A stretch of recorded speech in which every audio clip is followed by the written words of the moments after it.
ایک بار میں ریاض جانے کے لیے 1 گھنٹہ پہلے گھر سے نکلا، لیکن راستے میں رش اور چیکنگ کی وجہ سے میں ایئرپورٹ لیٹ پہنچا۔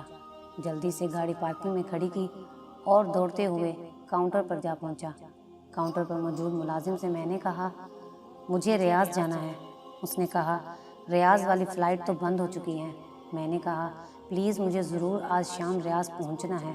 اس نے کہا، زیادہ باتوں کی ضرورت نہیں ہے، اس وقت آپ کو کوئی بھی جانے نہیں دے گا۔ میں نے کہا، اللہ تمہارا حساب کر دے۔ اس نے کہا، اس میں میرا کیا قصور ہے؟ بہرحال میں ایئرپورٹ سے باہر نکلا، حیران تھا کیا کروں، ریاض جانے کا پروگرام کینسل کر دوں یا اپنی گاڑی سٹارٹ کر کے روانہ ہو جاؤں یا ٹیکسی میں چلا جاؤں۔ بہرحال ٹیکسی میں جانے والی بات پر اتفاق کیا۔ ایئرپورٹ کے باہر ایک پرائیویٹ گاڑی کھڑی تھی۔ میں نے پوچھا، ریاض کے لیے کتنا لوگے؟ اس نے کہا، 500 ریال۔ میں نے 450 ریال میں بڑی مشکل سے راضی کیا، اس کے ساتھ بیٹھ کر ریاض کے لیے روانہ ہو گیا۔ بیٹھتے ہی میں نے اس سے کہا کہ گاڑی تیز چلانی ہے۔ اس نے کہا، فکر مت کرو۔ واقعی اس نے خطرناک حد تک گاڑی دوڑانا شروع کر دی۔ راستے میں اس سے کچھ باتیں ہوئیں۔ اس نے میری جاب اور خاندان کے متعلق کچھ سوالات کیے اور کچھ سوالات میں نے بھی پوچھ لیے۔ اچانک مجھے اپنی والدہ کا خیال آیا کہ ان سے بات کر لوں۔ میں نے موبائل نکالا اور والدہ کو فون کیا۔ انہوں نے پوچھا، بیٹے کہاں ہو؟ میں نے جہاز کے نکل جانے اور ٹیکسی میں سفر کرنے والی بات بتا دی۔ ماں نے دعا دی، بیٹے اللہ تمہیں ہر قسم کے شر سے بچا دے۔ میں نے کہا، انشاءاللہ جب میں ریاض پہنچ جاؤں گا تو آپ کو اطلاع دے دوں گا۔ قدرتی طور پر میرے دل پر ایک پریشانی چھا گئی اور مجھے ایسا لگ رہا تھا جیسے کوئی مصیبت میرا انتظار کر رہی ہو۔ اس کے بعد میں نے اپنی بیوی کو فون کیا۔ میں نے اس سے بھی ساری بات بتا دی اور اسے ہدایت کی کہ بچوں کا خیال رکھے، بالخصوص چھوٹی بچی کا۔ اس نے کہا، جب سے تم گئے ہو مسلسل آپ کے بارے میں پوچھ رہی ہے۔ میں نے کہا، میری بات کرواؤ۔ بچی نے کہا، بابا آپ کب آئیں گے؟ میں نے کہا، ابھی تھوڑی دیر میں آ جاؤں گا۔ کوئی چیز چاہیے؟ وہ بولی، ہاں میرے لیے چاکلیٹ لے آؤ۔ میں ہنسا اور کہا، ٹھیک ہے۔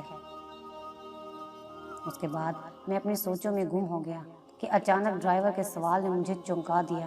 پوچھا، کیا میں سگریٹ پی سکتا ہوں؟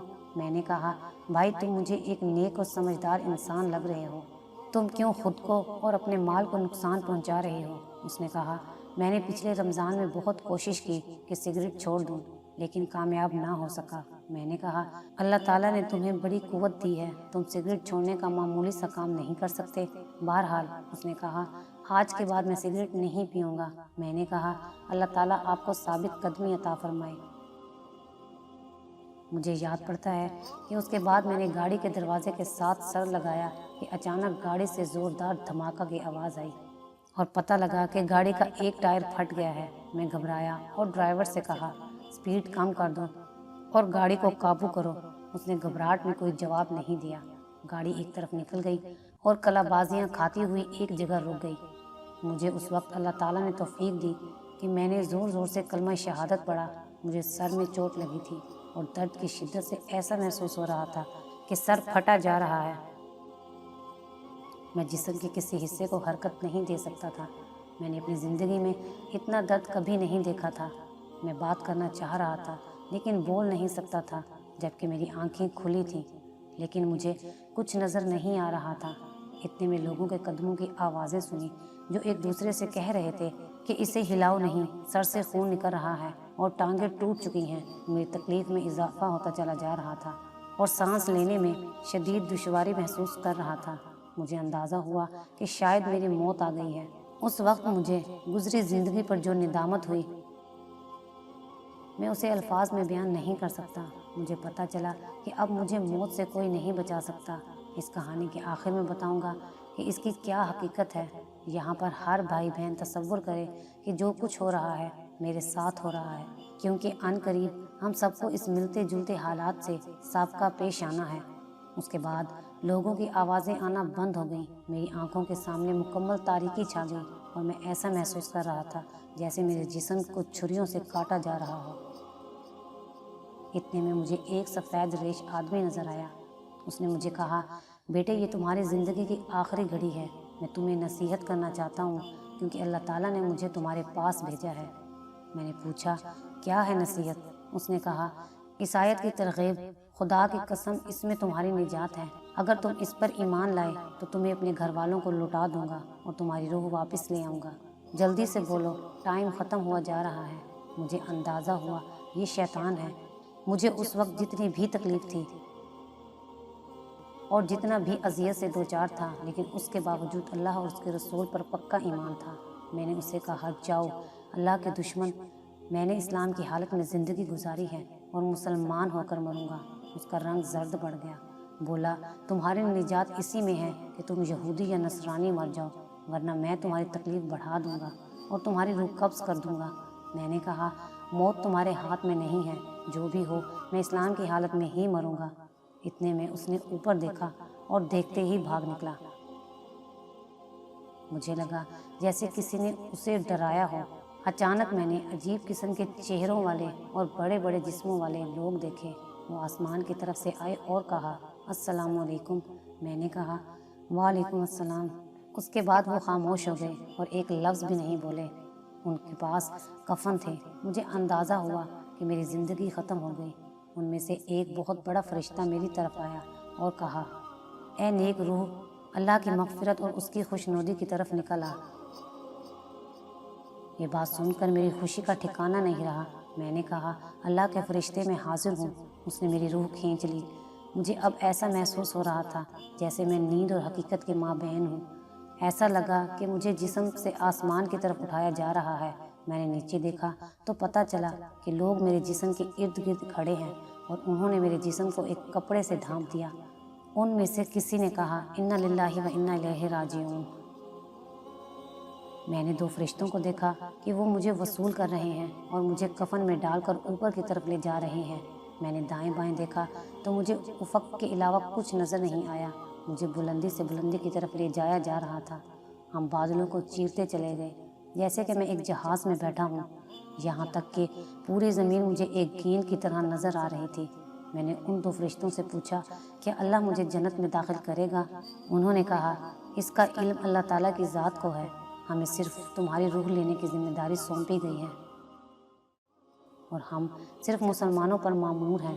ہمارے قریب سے کچھ اور فرشتے گزر گئے جن کے پاس ایک روح تھی اور اس سے ایسی خوشبو آ رہی تھی کہ میں نے اپنی زندگی میں اتنی زبردست خوشبو کبھی نہیں سونگھی تھی۔ میں نے حیرانگی کے عالم میں فرشتوں سے پوچھا کہ یہ کون ہے؟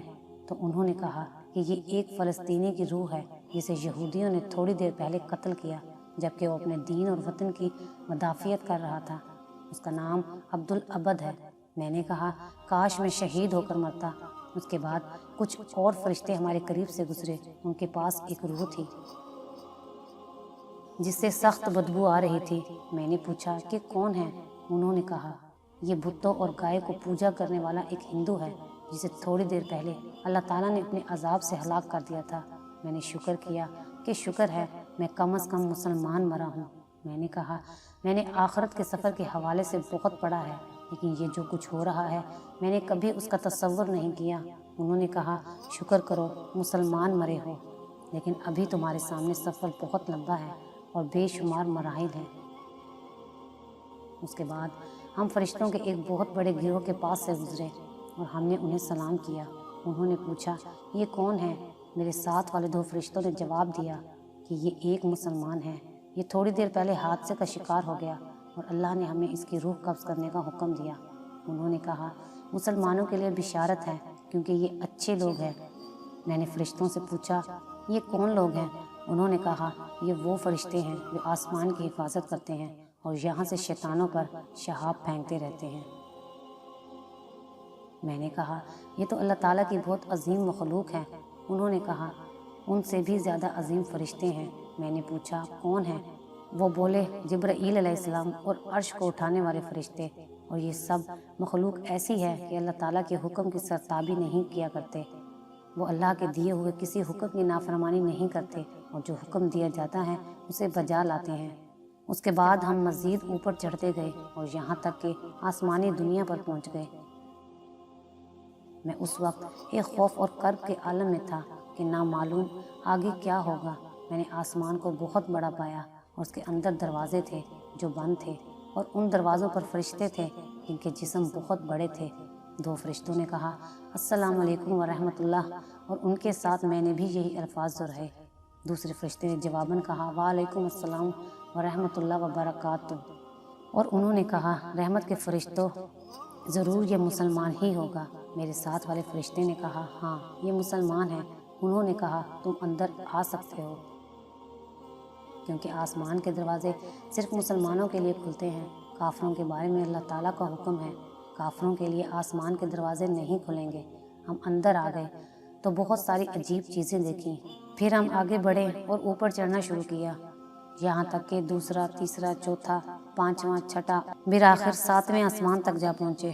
یہ آسمان باقی تمام آسمانوں سے بڑا نظر آیا، جیسے ایک بہت بڑا سمندر۔ فرشتے کہہ رہے تھے مجھ پر ایک بہت بڑی ہیبت طاری ہوئی، سر نیچے کیا اور آنسو جاری ہوئے۔ اللہ تعالیٰ نے میرے بارے میں حکم صادر فرمایا کہ میرے اس بندے کا عمل نام علیین میں لکھ دو اور اسے زمین کی طرف واپس لے جاؤ، کیونکہ میں نے انہیں زمین سے پیدا کیا، اسی میں اس کو واپسی ہوگی، اور ایک بار پھر اسی زمین سے انہیں اٹھاؤں گا۔ شدید رعب، ہیبت اور خوشی کے ملے جلے جذبات میں نے کہا پروردگار تو پاک ہے، لیکن ہم نے تیری وہ بندگی نہیں کی جو ہونی چاہیے تھی۔ فرشتے مجھے لے کر واپس زمین کی طرف روانہ ہوئے اور جہاں جہاں سے گزرتے گئے دوسرے فرشتوں کو سلام کرتے گئے۔ میں نے راستے میں ان سے پوچھا کیا میں اپنے جسم اور گھر والوں کے متعلق جان سکتا ہوں؟ انہوں نے کہا اپنے جسم کو عنقریب تم دیکھ لو گے، لیکن جہاں تک تمہارے گھر والوں کا تعلق ہے ان کی نیکیاں آپ کو پہنچتی رہیں گی، لیکن تم انہیں دیکھ نہیں سکتے۔ اس کے بعد وہ مجھے زمین پر لے آئے اور کہا اب تم اپنے جسم کے ساتھ رہو، ہمارا کام ختم ہو گیا، اب قبر میں تمہارے پاس دوسرے فرشتے آئیں گے۔ میں نے کہا اللہ تعالیٰ آپ کو جزائے خیر دے، کیا میں پھر کبھی آپ کو دیکھ سکوں گا؟ انہوں نے کہا قیامت کے دن، اور اس کے ساتھ ان پر ہیبت طاری ہوئی۔ پھر انہوں نے کہا اگر تم اہل جنت میں سے نکلے تو ہم ساتھ ساتھ ہوں گے انشاءاللہ۔ میں نے پوچھا جو کچھ میں نے دیکھا اور سنا کیا اس کے بعد بھی میرے جنت جانے میں کوئی شک رہ گیا ہے؟ انہوں نے کہا تمہارے جنت جانے کے بارے میں اللہ ہی بہتر جانتا ہے۔ تمہیں جو عزت و اکرام ملا وہ اس لیے کہ تم مسلمان مرے ہو، لیکن تمہیں اعمال کی پیشی اور میزان سے ضرور سابقہ پیش آنا ہے۔ مجھے اپنے گناہ یاد آئے اور کہا کہ زور زور سے روں۔ انہوں نے کہا اپنے رب سے نیک گمان کرو، کیونکہ وہ کسی پر ظلم ہرگز نہیں کرتا۔ اس کے بعد انہوں نے سلام کیا اور بڑی تیزی سے اوپر کی طرف اٹھ گئے۔ میں نے اپنے جسم پر نظر دوڑائی، میری آنکھیں بند تھیں اور میرے ارد گرد میرے بھائی اور والد صاحب رو رہے تھے۔ اس کے بعد میرے جسم پر پانی ڈالا گیا تو مجھے پتہ چلا کہ مجھے غسل دیا جا رہا ہے۔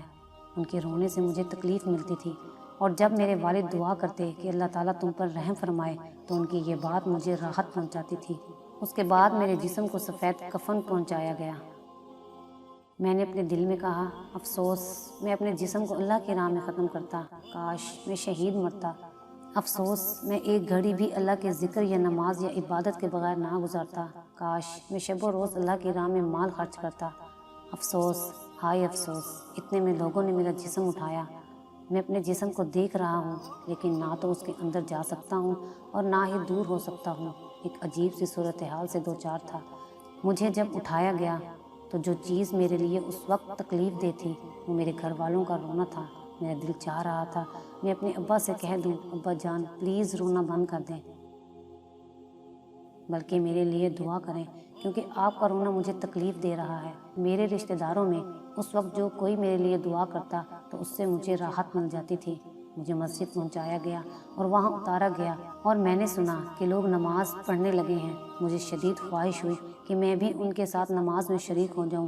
میں نے سوچا کتنے خوش قسمت ہیں یہ لوگ کہ نیکیاں کما رہے ہیں، جبکہ میرا عمل نامہ بند ہو گیا ہے۔ نماز ختم ہوئی تو مؤذن نے اعلان کیا، امام میرے قریب آیا اور نماز جنازہ شروع کی۔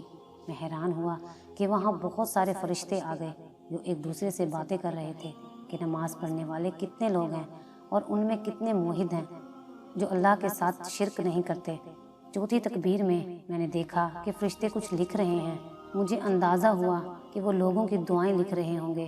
اس وقت میرے دل میں خواہش پیدا ہوئی کہ امام اس رکعت کو مزید لمبی کر دے کیونکہ لوگوں کی دعاؤں سے مجھے عجیب سی راحت اور سرور مل رہا تھا۔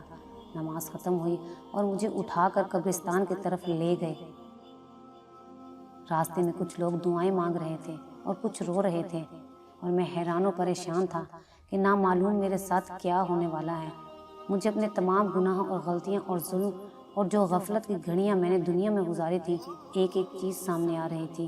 ایک شدید ہیبت کا عالم تھا جس میں میں گزر رہا تھا۔ الغرض قبرستان پہنچ کر مجھے اتارا گیا۔ اس وقت مختلف قسم کی آوازیں سننے میں آئیں۔ کوئی کہہ رہا ہے جنازے کو راستہ دے دو، کوئی کہہ رہا ہے اس طرف سے لے جاؤ، کوئی کہتا ہے قبر کے قریب لکھ دو۔ یا اللہ، میں نے کبھی اپنے بارے میں ایسی باتیں نہیں سوچی تھیں۔ مجھے قبر میں روح اور جسم کے ساتھ اتارا گیا، لیکن انہیں صرف میرا جسم نظر آ رہا تھا، روح نہیں نظر آ رہی تھی۔ اس کے بعد لاہت کو بند کرنا شروع کر دیا۔ میرا دل چاہا کہ چیخ چیخ کے کہہ دوں کہ مجھے یہاں نہ چھوڑیں، پتہ نہیں میرے ساتھ کیا ہوگا، لیکن میں بول نہیں سکتا تھا۔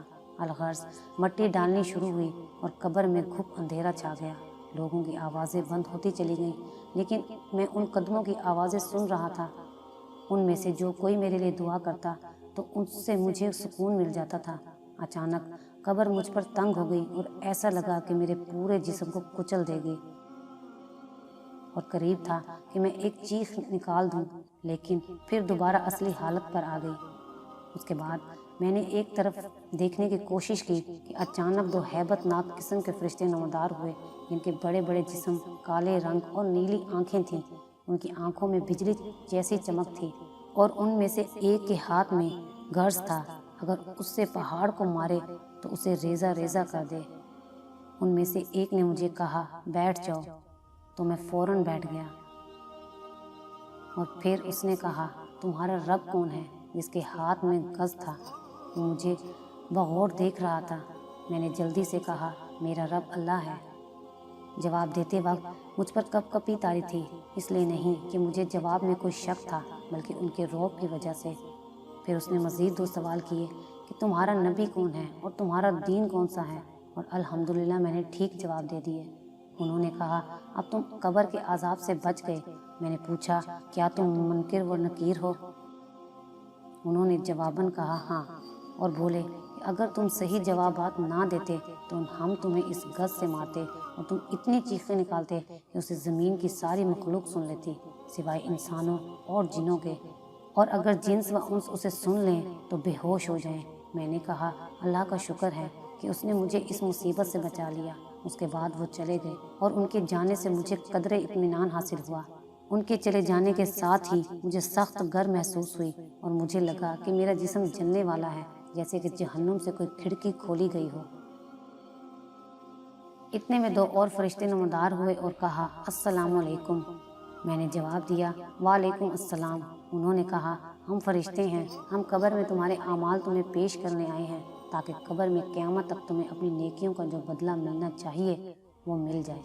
میں نے کہا اللہ کی قسم، جس سختی اور اذیت سے میں دوچار ہوں، میں نے کبھی اس کے متعلق سوچا نہیں تھا۔ پھر میں نے پوچھا کیا میں ایک سوال کر سکتا ہوں؟ انہوں نے کہا کر لو۔ میں نے پوچھا کیا میں اہل جنت میں سے ہوں، اور کیا اتنی ساری تکلیفیں جھیلنے کے بعد بھی میرے لیے جہنم جانے کا خطرہ ہے؟ انہوں نے کہا تم ایک مسلمان ہو، اللہ اور اس کے رسول صلی اللہ علیہ وآلہ وسلم پر ایمان لائے ہو، لیکن جنت جانے کا علم ایک اللہ کے علاوہ کسی کو نہیں ہے۔ بہرحال اگر تم جہنم چلے بھی گئے تو وہاں ہمیشہ نہیں رہو گے، کیونکہ تم موحد ہو۔ یہ سن کر میری آنکھوں سے آنسو جاری ہو گئے، اور میں نے کہا اگر اللہ نے مجھے دوزخ بھیج دیا تو پتہ نہیں میں وہاں کتنا عرصہ رہوں گا۔ انہوں نے کہا اللہ تعالیٰ سے امید رکھو، کیونکہ وہ بہت کریم ہے، اور اب ہم تمہارے اعمال پیش کر رہے ہیں، تمہاری بلوغت کے وقت سے تمہارے ایکسیڈنٹ کے وقت تک۔ انہوں نے کہا سب سے پہلے ہم نماز سے شروع کرتے ہیں، کیونکہ کافر اور مسلمانوں کے مابین فرق کرنے والی چیز نماز ہے، لیکن فی الحال تمہارے سارے اعمال معلق ہیں۔ میں نے حیرانگی سے پوچھا میں نے اپنی زندگی میں بہت سارے نیک اعمال کیے ہیں، آخر میرے اعمال معلق کیوں ہیں؟ اور اس وقت جو میں اپنے جسم میں دنیا جہان کی گرمی محسوس کر رہا ہوں، اس کی کیا وجہ ہے؟ انہوں نے کہا اس کی وجہ یہ ہے کہ تمہارے اوپر قرضہ ہے جو تم نے مرنے سے پہلے ادا نہیں کیا ہے۔ میں رو پڑا اور میں نے کہا کیسے؟ اور یہ جو میرے اعمال معلق ہیں، کیا اس کی وجہ بھی یہی ہے؟ میرا سوال ابھی پورا نہیں ہوا تھا کہ میری قبر میں اچانک روشنی آ گئی اور ایک ایسی خوشبو پھیل گئی کہ ایسی خوشبو نہ میں نے اپنی زندگی میں کبھی سونگھی اور نہ مرنے کے بعد۔ اس روشنی سے آواز آئی، السلام علیکم۔ میں نے کہا، وعلیکم السلام۔ میں نے پوچھا، تم کون ہو؟ اس نے کہا، میں سورۃ ملک ہوں۔ میں اس لیے آئی ہوں کہ اللہ سے تیرے لیے مدد طلب کروں، کیونکہ تم نے میری حفاظت کی تھی کہ جو کوئی سورۃ ملک پڑھے گا قبر میں اس کے لیے نجات کا ذریعہ ہوگی۔ میں بہت خوش ہوا۔ میں نے کہا، میں نے بچپن میں تمہیں حفظ کر لیا تھا اور میں ہمیشہ نماز میں اور گھر میں تیری تلاوت کیا کرتا تھا۔ مجھے اس وقت تمہاری اشد ضرورت ہے۔ اس نے کہا، اس لیے تو میں آئی ہوں کہ اللہ تعالیٰ سے دعا کر لوں کہ وہ تمہاری تکلیف کو آسانی میں تبدیل کر دے، لیکن تم سے ایک غلطی ہوئی ہے کہ تم نے لوگوں کے قرضے ادا نہیں کیے ہیں۔ میں نے کہا، نجات کا کوئی طریقہ ہے؟ اس نے کہا، 3 باتوں میں سے کوئی ایک تمہارا مسئلہ حل کر سکتا ہے۔ اس نے کہا، پہلے یہ بتا دو کہ تم نے کوئی کاغذ لکھ کر چھوڑا ہے جسے دیکھ کر تمہارے ورثہ وہ قرضہ ادا کر دیں۔ ورثہ کا نام سن کر میری آنکھوں سے آنسو نکل آئے۔ مجھے تمام گھر والے، امی ابو، بیوی، بہن، بھائی اور بچے یاد آئے۔ پتہ نہیں میرے بعد ان کا کیا حال ہوگا۔ میری چھوٹی بچی جس کے ساتھ میں نے چاکلیٹ کا وعدہ کیا تھا، اب کون اس کے لیے چاکلیٹ لے کر دے گا؟ میری بیوی کو لوگ بیوہ کہیں گے، کون ان کا خیال رکھے گا؟ سورۃ ملک نے پوچھا، لگ رہا ہے تم کوئی چیز یاد کر رہے ہو۔ میں نے کہا، مجھے اپنے اہل و عیال اور بچے یاد آئے کہ میرے بعد ان کا کیا حال ہوگا۔ سورۃ ملک نے کہا، جس نے انہیں پیدا کیا ہے وہی روزی بھی دے گا اور وہی نگہبان بھی ہے۔ سورۃ ملک کی اس بات سے مجھے کافی تسلی حاصل ہوئی۔ اس کے بعد میں نے پوچھا، کیا میں جان سکتا ہوں کہ میرے اوپر ٹوٹل کتنا قرضہ ہے؟ سورۃ ملک نے کہا کہ میں نے فرشتے سے پوچھا تو اس نے بتایا کہ 1700 ریال۔ 1000 آپ کے دوست کے ہیں جس کا نام ابو حسن ہے اور باقی مختلف لوگوں کے ہیں۔ میں نے کہا، مختلف لوگ کون ہیں؟ اس نے کہا، دراصل بلوغت سے لے کر آخری دن تک تم سے کئی بار اس بارے میں کوتاہی ہوئی ہے۔ اس طرح قرض بڑھ گیا ہے۔ مثلاً 5 ریال اس دکاندار کے ہیں جس سے آپ نے کوئی چیز خریدی تھی جبکہ آپ کی عمر 15 سال تھی۔ آپ نے اس سے کہا پیسے کل دے دوں گا اور پھر آپ نے نہیں دیے۔ اس طرح لانڈری والے سے آپ نے کپڑے دھلوائے اور اس کی ادائیگی کرنا بھول گئے۔ کرتے کرتے اس نے سارے لوگوں کے نام بتا دیے اور سارے مجھے یاد آئے۔ سورۃ ملک نے کہا کہ لوگوں کے حقوق کو معمولی سمجھنے اور ان سے تساہل برتنے کی وجہ سے بہت سارے لوگوں پر قبر میں عذاب ہوتا ہے۔ کیا تمہیں اپنے رسول صلی اللہ علیہ وآلہ وسلم نے خبر نہیں دی تھی کہ شہید کے اعمال بھی روک لیے جائیں گے جب تک اس کا قرض ادا نہیں ہوا ہو؟ میں نے کہا، نجات کا کوئی طریقہ ہو سکتا ہے؟ اس نے کہا، پہلا حل تو یہ ہے جس کا قرض ہے وہ اپنا قرض معاف کر دے۔ میں نے کہا، ان میں سے اکثر تو ان قرضوں کو بھول گئے ہیں جس طرح میں بھول گیا تھا، اور ان کو میرے مرنے کی خبر بھی نہیں ہوگی۔ اس نے کہا، پھر دوسرا حل یہ ہے کہ تمہارے ورثہ تمہاری طرف سے ادائیگی کر دیں۔ میں نے کہا، ان کو میرے قرضوں کی اور میری تکلیف کی کہاں خبر ہے، جبکہ میں نے کوئی وصیت نامہ بھی نہیں چھوڑا، کیونکہ مجھے موت اچانک آ گئی اور مجھے ان ساری مشکلات کا علم نہیں تھا۔ سورۃ ملک نے کہا کہ ایک اور حل ہو سکتا ہے، لیکن میں تھوڑی دیر بعد تمہیں بتا دوں گی، اور اب میں جاتی ہوں۔ میں نے کہا، خدارا مت جائیے، کیونکہ تمہارے جانے سے تاریکی ہو جائے گی جو میری موجودہ تکلیف میں اضافے کا باعث بنے گی۔ سورۃ ملک نے کہا، میں زیادہ دیر کے لیے نہیں جا رہی بلکہ تمہارے لیے کوئی حل نکالنے کے لیے جا رہی ہوں۔ اس کے بعد سورۃ ملک چلی گئی اور میں خوب اندھیرے میں اکیلا رہ گیا۔ ہیبت اور تکلیف کے باوجود میں نے کہا، اے اجنبیوں کے مولا اور اے ہر اکیلے کے ساتھی، اس قبر کی تاریکی میں میری مدد کر۔ لیکن فوراً مجھے خیال آیا کہ میں تو دارالحساب میں ہوں، اب دعاؤں کا کیا فائدہ؟ زیادہ دیر نہیں گزری تھی کہ میں نے ایک مانوس آواز سن لی۔ میں نے آواز پہچان لی۔ یہ میرے والد کی آواز تھی جو کہہ رہے تھے، السلام علیکم۔ میں نے کہا، وعلیکم السلام، لیکن میرا جواب انہیں نہیں پہنچا۔ انہوں نے روتے ہوئے کہا، اے اللہ، میں اس بیٹے سے راضی ہوں، تو بھی اس سے راضی ہو جا۔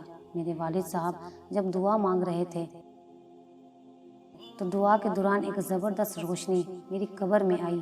یہ دراصل رحمت کا فرشتہ تھا جو میرے والد کی دعا کو نوٹ کر رہا تھا، اور جب تک میرے والد نہیں گئے تھے میرے ساتھ رہا۔ میرے والد صاحب جب واپس ہوئے تو فرشتے نے کہا کہ تیرے والد کی دعا آسمانوں تک جائے گی اور انشاءاللہ اللہ تعالیٰ اس کو قبول کرے گا، کیونکہ والد کی دعا اپنے بیٹے کے لیے مستجاب ہوتی ہے۔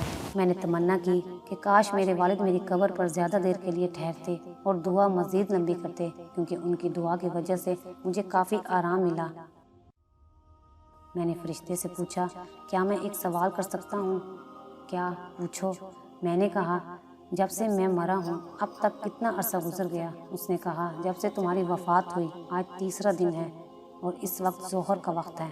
میں نے حیرانگی سے کہا، 3 دن اور اتنے سارے معاملات اور واقعات اور یہ قبر کی تاریکی جبکہ باہر دنیا روشن ہے۔ فرشتے نے کہا، تمہارے سامنے بہت لمبا سفر ہے، اللہ اسے تمہارے لیے آسان کر دے۔ میں اپنے آپ کو قابو نہ کر سکا اور رونے لگا، اور ایسا رویا کہ مجھے یاد نہیں پڑتا کہ میں کبھی زندگی میں اتنا رویا ہوں۔ میں نے دل میں سوچا کہ اتنا خطرناک سفر اور دنیا میں میری اس قدر اس سفر کے لیے غفلت۔ فرشتے نے جاتے وقت بتا دیا کہ قبر میں موجود روشنی تیرے والد کی دعا کی وجہ سے ہے اور یہ اسی طرح رہے گی جب تک اللہ چاہے۔ مجھے پتہ چلا کہ والد کا آنا میرے لیے باعث رحمت ہے۔ میں نے تمنا کی کہ کاش میرے ابو میری آواز سن لیں اور میں انہیں بتا دوں، ابو میرے قرضوں کی ادائیگی کر دیں اور میری طرف سے صدقے کر دیں، اللہ کے واسطے میرے لیے دعا کریں، لیکن کون ہے جو انہیں بتا دے؟ میں نے محسوس کیا کہ بعض اوقات میرے جسم کی گرمی کم ہو جاتی تھی لیکن اچانک پھر سے بڑھ جاتی تھی۔ میں نے اندازہ لگایا کہ اس کا تعلق میرے حق میں لوگوں کی دعائیں ہیں۔ اچانک میری قبر میں پھر وہی روشنی آئی جو اس سے پہلے میں دیکھ چکا تھا، یعنی سورۃ ملک کی۔ سورۃ ملک نے کہا، تمہارے لیے 2 خوشخبریاں ہیں۔ میں نے اشتیاق کے ساتھ فوراً کہا، کیا ہیں؟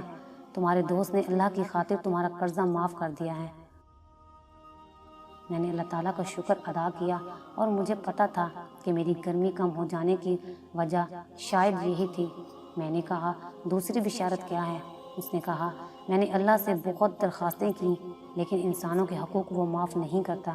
البتہ اللہ نے ایک فرشتہ بھیج دیا جو تیرے رشتہ داروں میں سے کسی کو خواب میں آئے گا تاکہ وہ تمہارے قرضوں کے متعلق سمجھ جائے۔ پھر اس نے پوچھا، تمہارے خیال میں کون بہتر ہے، جس کو خواب میں فرشتہ کسی شکل میں آئے اور پھر اس کو سچا سمجھ کر قرضے کی ادائیگی کرے؟ میں نے اپنی امی کے بارے میں سوچا لیکن پھر سوچا کہ اگر اس نے مجھے خواب میں دیکھا تو رونا شروع کر دے گی اور خواب کی تعبیر نہیں سمجھ سکے گی۔ پھر میں نے تمام رشتہ داروں کے متعلق سوچا اور جو بندہ مجھے بہتر لگا وہ میری بیوی تھی، کیونکہ وہ ہمیشہ خوابوں کو اہتمام دیا کرتی تھی۔ میں نے کہا، میری بیوی اگر مجھے خواب میں دیکھ لے تو ہو سکتا ہے وہ اس کی تعبیر سمجھ جائے۔ سورۃ ملک نے کہا، میں متعلقہ فرشتے کو اطلاع دیتی ہوں اور اللہ سے دعا کرتی ہوں کہ وہ آپ کی مشکل کو آسان کر دے۔ اس کے بعد سورۃ ملک چلی گئی اور میری قبر میں بدستور وہ روشنی باقی تھی جو میرے والد کی دعا کی برکت سے آئی تھی، اور میں انتظار کرتا رہا جیسے کہ جیل کے اندر ہوں۔ مجھے ٹائم کا کوئی اندازہ نہیں تھا کیونکہ یہاں گھڑی نہیں تھی، نہ نماز، نہ کھانا پینا، نہ اور کوئی مصروفیات۔ دعائیں مانگنا اور ذکر و اذکار بھی بیکار۔ بعض اوقات لوگوں کے قدموں کی آوازیں سن لیتا تو اندازہ کر لیتا کہ شاید کسی کا جنازہ ہے۔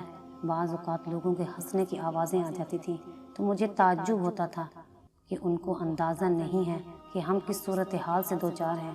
کافی وقت گزرنے کے بعد اچانک میرے جسم کی گرمی بڑھنی شروع ہوئی اور میں چیخنے لگا تھا۔ ایسا لگ رہا تھا جیسے میں ایک تندور کے اندر ہوں۔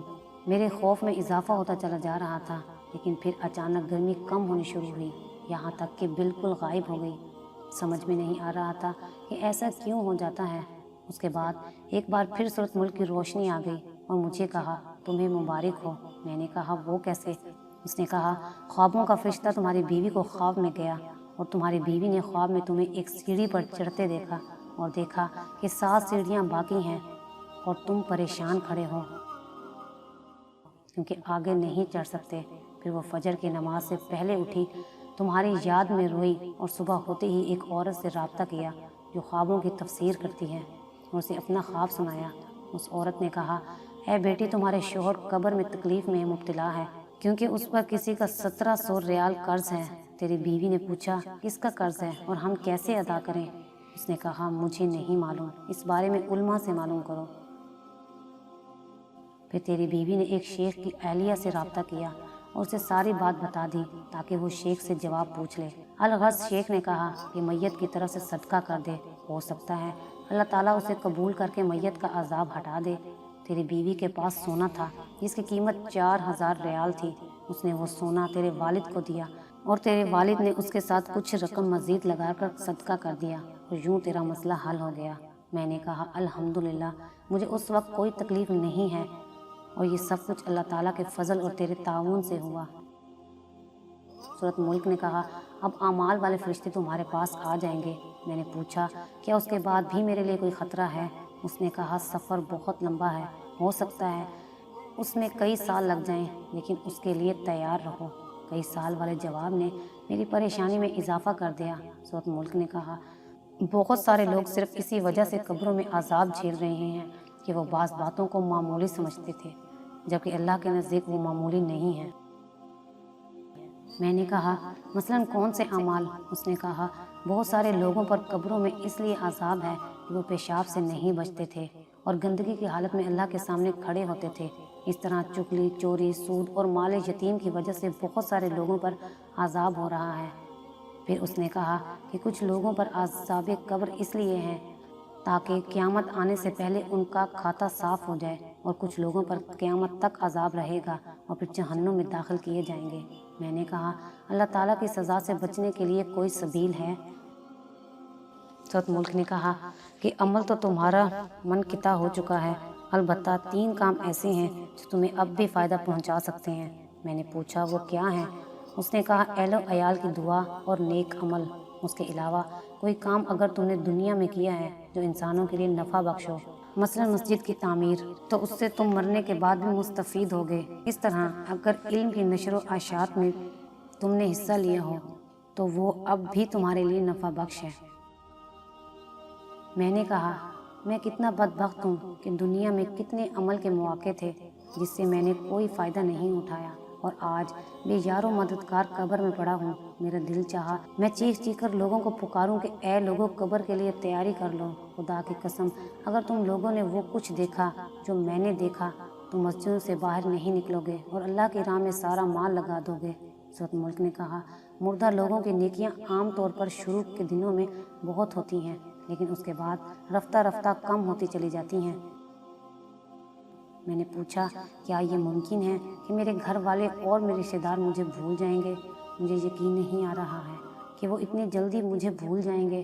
اس نے کہا نہیں، ضرور ایسا ہوگا، بلکہ تم دیکھو گے کہ شروع میں تمہاری قبر پر تمہارے اہل و عیال زیادہ آئیں گے، لیکن جب دن ہفتوں میں، ہفتے مہینوں میں اور مہینے سالوں میں تبدیل ہوں گے تو تمہاری قبر پر آنے والا ایک بندہ بھی نہیں ہوگا۔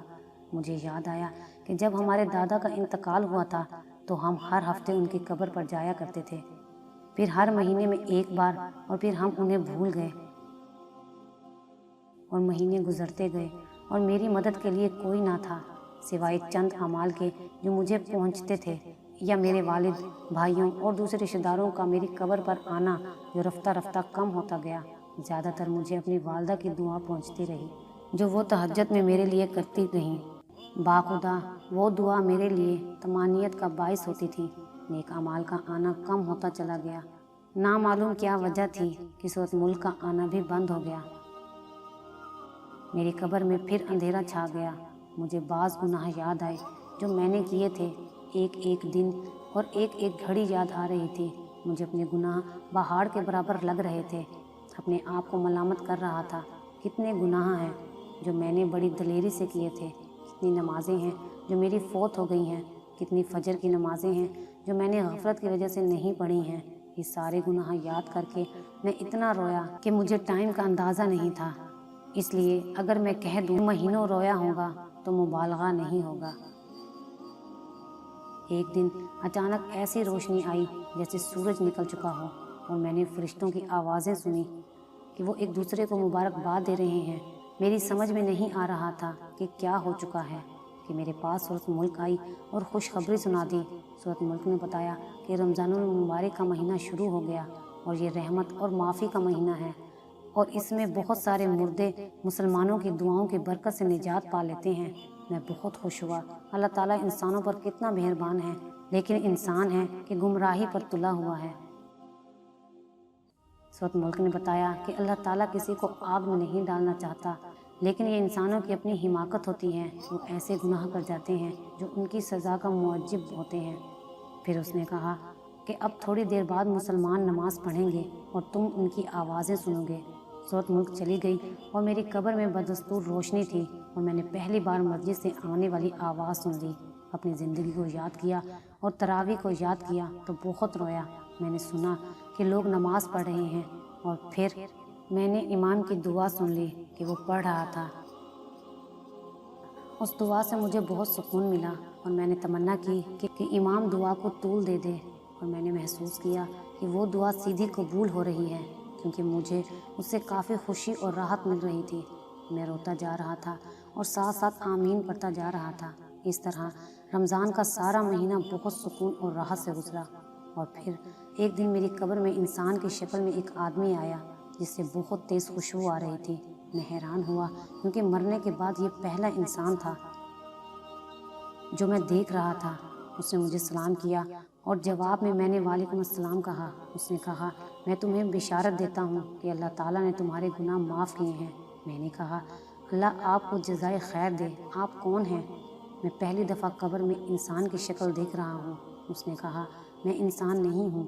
میں نے پوچھا تو کیا آپ فرشتے ہیں؟ بولا نہیں، میں دراصل تمہارا نیک عمل ہوں۔ تمہاری نمازیں، تمہارے روزے، حج، انفاق فی سبیل اللہ اور صلہ رحمی وغیرہ وغیرہ کو اللہ تعالیٰ نے اس شکل میں تمہارے پاس بھیجا ہے۔ میں بہت خوش ہوا اور اللہ کا شکر ادا کیا۔ میں نے پوچھا تم اتنے لیٹ کیوں آئے؟ اس نے کہا تمہارے گناہ اور تمہارے قرضے میری راہ میں رکاوٹ تھے، اور جب اللہ تعالیٰ نے معافی کا اعلان کر دیا تو میرے لیے راستہ کھل گیا۔ میں نے پوچھا تو کیا اس معافی کے بدلے میں اللہ تعالیٰ مجھے جنت دے گا؟ اس نے کہا یہ بات اللہ تعالیٰ کے علاوہ کوئی نہیں جانتا۔ پھر اس نے کہا قیامت کے دن میزان سے تمہاری جنت اور دوزخ جانے کا پتہ چلے گا۔ اس کے بعد عمل صالحہ نے کہا کہ تمہارے کچھ نیک اعمال بالکل زندگی کی آخری گھڑیوں میں کام آ گئے۔ میں نے پوچھا وہ کیا ہیں؟ اس نے کہا اگر تمہیں یاد ہو تو مرتے وقت اللہ تعالیٰ نے تمہیں توفیق دی اور تم نے کلمہ پڑھا۔ تمہیں اندازہ نہیں ہے کہ فرشتوں کو کتنی خوشی ہوئی کہ تمہاری زندگی کا خاتمہ توحید پر ہوا، جبکہ شیطان تمہیں نصرانیت اور یہودیت کی تلقین کر رہا تھا۔ اس وقت تمہارے ارد گرد دو قسم کے فرشتے موجود تھے، ایک وہ جو مسلمانوں کی روحیں قبض کرتے ہیں اور کچھ وہ جو کافروں کی روحیں قبض کرتے ہیں۔ جب تم نے کلمہ پڑھا تو وہ فرشتے چلے گئے جو کافروں کی روحیں قبض کرتے ہیں، اور پھر انہوں نے تمہاری روح قبض کر لی۔ میں نے پوچھا اس کے علاوہ کوئی بھی نیکی ہے؟ اس نے کہا ہاں، جب تم نے ڈرائیور کو سگریٹ چھوڑنے کی نصیحت کی تو آج جو خوشبو تم سونگھ رہے ہو اس نصیحت کی بدولت ہے۔ اس کے علاوہ اپنی والدہ کو تمہاری کال اور اس کے ساتھ جو بھی تم نے باتیں کی، اللہ تعالیٰ نے ہر بات کے بدلے تمہارے لیے نیکیاں لکھ دیں۔ مجھے یاد آیا جو باتیں میں نے والدہ سے کی تھیں، مجھے پتہ ہوتا تو میں ان باتوں میں گھنٹہ لگا دیتا۔ پھر عمل صالحہ نے بتایا کہ زندگی کے آخری وقت میں ایک گناہ بھی تمہارے کھاتے میں لکھا گیا۔ میں حیران ہوا اور پوچھا وہ کیسے؟ عمل صالحہ بولا تم نے بچی سے کہا میں تھوڑی دیر میں آ جاؤں گا، اس طرح تم نے اسے جھوٹ بول دیا، کاش مرنے سے پہلے تم توبہ کر لیتے۔ میں رویا۔ میں نے کہا اللہ کی قسم میرا ارادہ جھوٹ کا نہیں تھا، بلکہ میرا خیال یہ تھا کہ اس طرح وہ میرے آنے تک صبر کر لے گی۔ اس نے کہا جو بھی ہو آدمی کو سچ بولنا چاہیے، کیونکہ اللہ تعالیٰ سچے لوگوں کو پسند کرتا ہے اور جھوٹ بولنے والوں کو ناپسند کرتا ہے، لیکن لوگ اس میں بہت تساہل اور غفلت کا مظاہرہ کرتے ہیں۔ پھر اس نے کہا تمہاری وہ بات بھی گناہ کے کھاتے میں لکھ دی گئی ہے جو تم نے ایئرپورٹ میں کاؤنٹر پر بیٹھے ہوئے شخص سے کہہ دی کہ اللہ تمہارا حساب کر دے۔ اس طرح تم نے ایک مسلمان کا دل دکھا دیا۔ میں حیران ہو گیا کہ اتنی معمولی باتیں بھی ثواب اور گناہ کا باعث بنتی ہیں۔ عمل صالح نے مزید بتایا کہ یہ انسانوں پر اللہ تعالیٰ کا بہت بڑا احسان ہے کہ جب وہ ایک نیکی کریں تو اللہ تعالیٰ اسے 10 گنا بلکہ 700 گنا بڑھا دیتا ہے، اور بہترین عمل وہ ہیں جو اللہ تعالیٰ کو زیادہ محبوب ہیں۔ میں نے کہا 5 وقتہ نماز کے بارے میں کیا خیال ہے؟ عمل صالح نے کہا کہ نماز، زکوٰۃ، صیام، حج وغیرہ تو فرائض ہیں، میں ان کے علاوہ بھی تمہیں ایسے اعمال بتا دوں گا جو اللہ تعالیٰ کو بہت محبوب ہیں۔ میں نے کہا وہ کیا ہیں؟ بولا تمہاری عمر جب 20 سال تھی تم عمرے کے لیے رمضان کے مہینے میں گئے تھے، تم نے وہاں 100 ریال کی افطاری خرید کر لوگوں میں بانٹ دی، اس کا بہت اجر تم نے کمایا ہے۔ اس طرح ایک بار بوڑھی عورت کو کھانا کھلایا تھا، وہ بوڑھی ایک نیک عورت تھی، اس نے تمہیں جو دعائیں دیں اس کے بدلے اللہ تعالیٰ نے تمہیں بہت نیکیاں اور اجر دیا ہے۔ میں تمہیں ایک اور بات بتا دوں، ایک بار تم مدینہ جا رہے تھے کہ راستے میں تمہیں ایک آدمی کھڑا ملا جس کی گاڑی خراب ہوئی تھی، تم نے اس کی جو مدد کی، اللہ تعالیٰ کو تمہاری وہ مدد بہت پسند آئی اور تمہیں اس کا بہت بڑا اجر ملا ہے۔ اس کے بعد میری قبر کھل گئی اور اس میں بہت زیادہ روشنی آ گئی اور فرشتوں کے گروہ در گروہ آتے ہوئے نظر آئے۔ عمل صالح نے بشارت دی کہ آج لیلۃ القدر ہے۔ روز و شب کے میلے میں غفلتوں کے مارے لوگ شاید یہی سمجھتے ہیں ہم نے جس کو دفنایا تھا بس اسی کو مرنا تھا۔